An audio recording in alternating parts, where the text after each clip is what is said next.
What we're seeing on the streets of the British cities, though, raises this question, as I say, of if the public keep saying something to the politicians and the politicians keep not just ignoring them, but insulting them, what are they allowed to do, these people? These are populations that have every single election, like the rest of the British people, for 20 years, they have voted for less immigration and been told that they'd get it. And instead, it's just gone up.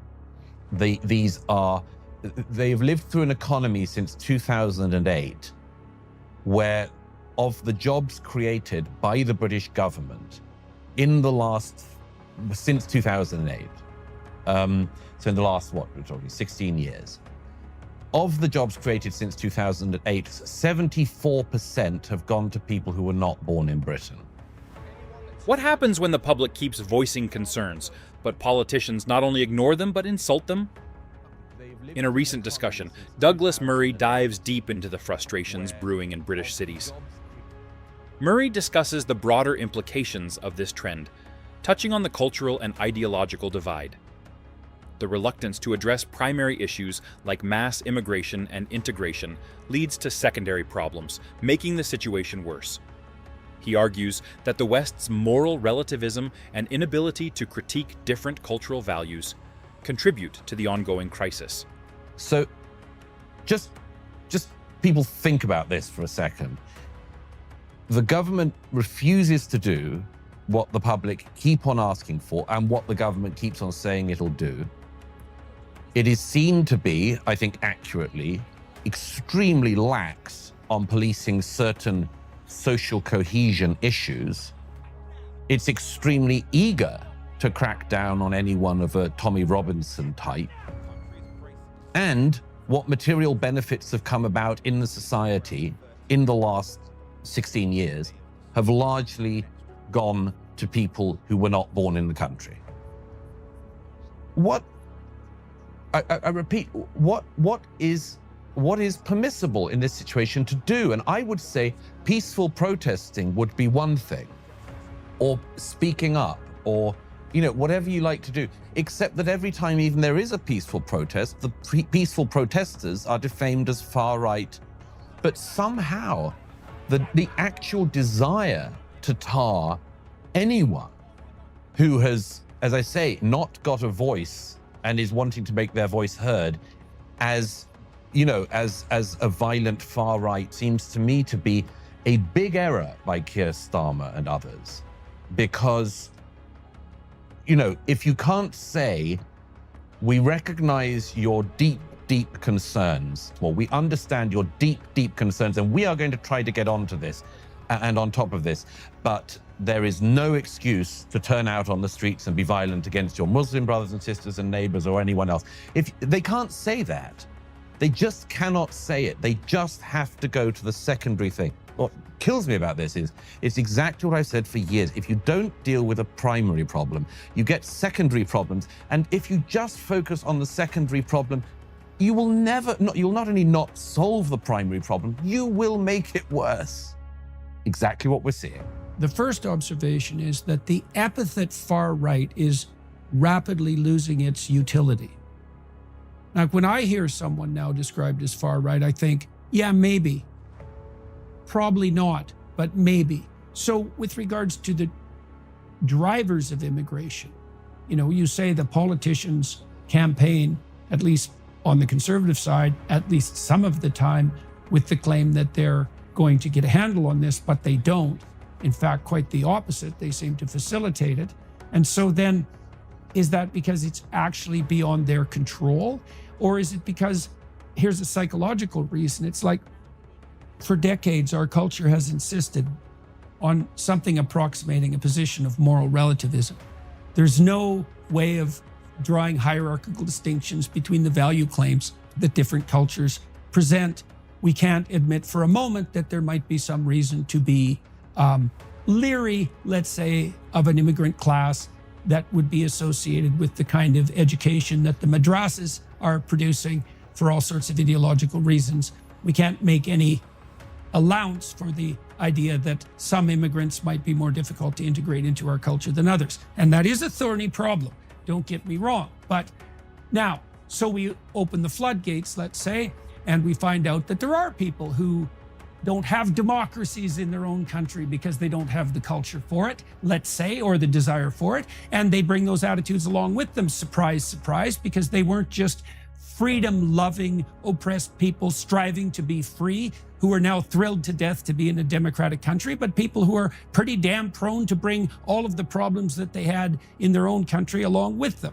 Now, and we're not supposed to say that. Now, my sense is the working class doesn't get to have their say, because if they had their say, everyone who's modern and liberal and tolerant in that pathological manner that accepts everything without distinction would have to do some serious digging into the understructure of their own belief systems and think, oh, well, and then that touches on something else. So the question first is, like, what the hell's driving the massive immigration into the West? Because we see it in Canada, maybe worse than anywhere else at the moment, or at a more rapid rate than anywhere else. Canada's so damn peaceful, it's hard to destabilize it, but we're working hard on that.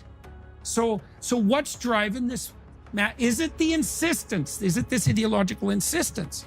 It's a lot of things. The one is, as I've warned about for a long time, one is something that isn't inevitable but is hard to resist, which is the simple ease of movement in the 21st century, the relative cheapness of travel compared to any previous century, and the knowledge through the devices we have in our pockets around the globe. I mean, 3 billion people are on WhatsApp alone. The ability of people anywhere in the world to discover the life of anyone else in the world easily. And add to that the fact that most countries in the world are not even remotely approximating either the safety or the wealth available in 21st century Canada, for instance, or Britain. And it's inevitable that a lot of people will want that.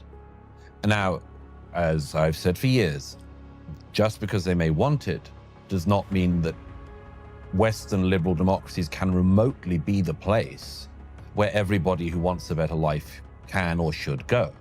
It's simply impossible. And you just crunch the numbers on people in sub-Saharan Africa who want to move into Europe, for instance. And if that happened, if the third of sub-Saharan Africa who want to move moved, Europe would totally unrecognizable. Now, the second thing that comes from that is that it is extremely difficult for politicians to maintain their borders.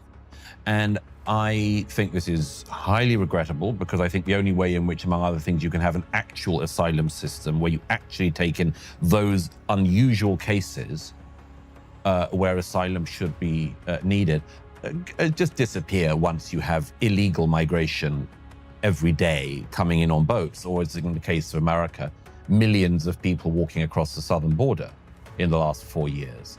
And add to that the fact that, as was famously said in 1968 by somebody, it's the easiest thing to put off any difficult decision you have to make today and leave it for your successors to address, all the time making it harder for your successors. But I said this to a European politician some years ago when they said that they were going to deport the 1 million illegals that were in their country. I said, how are you going to do it? Because you and I know that on day one, if you rounded up everyone who is legally in the country and put them on buses, trains, boats, the first woman or child crying would be on the front page of every newspaper the next morning. And by day 2, you would have to stop because of public pressure. It seems to be a reality for the time being. By the way, until such a time emerges, and it could, where the society says we don't give a damn anymore, we don't give a damn, that may well happen. But until that does happen, countries are absolutely incapable, politicians are incapable of answering this question. Then you have a follow-on one, which addresses what you mentioned about Richard Dawkins, among other things, which is America. It's not quite true to say that America was a society based on an idea, but it's a nice idea.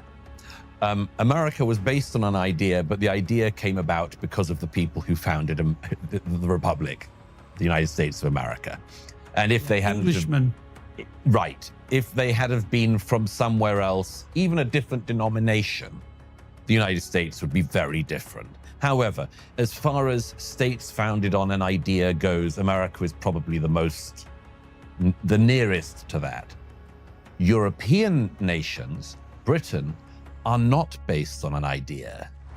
They were not based on an idea. Now, that isn't to say that they don't have very distinct cultures, and my word, the different cultures across Europe are so different that everyone jokes about their neighbors and regards their neighbor in the neighboring European country as being wildly different from them. To an outsider, it seems preposterous that the Swedes and the Norwegians would have distinctions between them, but they do.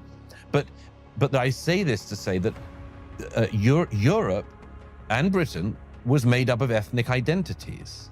And those ethnic identities had ideas, of course. But even in Britain, you have the Welsh, you have the Scots, you have the English, the Northern Irish, the Irish. How do you integrate into that? How do you do it? Does anyone know? And the answer is no. Have some people? I'd say yes. Have a majority? It doesn't look that way to me. And so this is just a bomb underneath the societies in Europe in particular.